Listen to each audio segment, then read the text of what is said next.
Hello friends, आज आपण बनवतोय ढाबा स्टाईल अख्खा मसूर। खूप छान लागतो, अगदी हॉटेल सारखा। तर त्यासाठी मी अख्खा मसूर 2 ते 3 तास भिजत घातलं होतं। बघा किती छान भिजलाय। त्यानंतर तो 2 ते 3 वेळा मी स्वच्छ धुवून घेतला आणि एका दुसऱ्या भांड्यामध्ये काढून घेतला।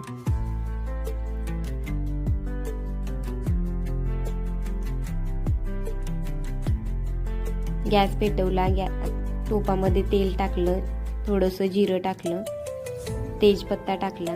4 मीडियम साईजचे कांदे घेतले होते मी। कांदा भरपूर लागतो अख्खा मसूरसाठी। कांद्याला छान फ्राय करून घेतलं।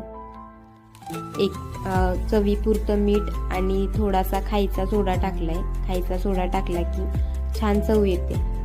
एक छोटा चमचा हळद, एक छोटा चमचा गरम मसाला, एक छोटा चमचा धनेपूड घातली। छान मिक्स करून घेतलं। कांदा छान परतला गेला की अख्खा मसूर मिक्स होतो छान। एक मोठा चमचा कांदा मसाला आणि एक मोठा चमचा लाल तिखट घातलं। परत एकदा छान मिक्स करून घेतलं। कांदा 10 ते 15 मिनिट तरी शिजला गेला पाहिजे, म्हणजे अख्खा मसूर छान लागतो। तर भिजवलेला अख्खा मसूर घातलं आणि परत एकदा छान मिक्स करून घेतलं।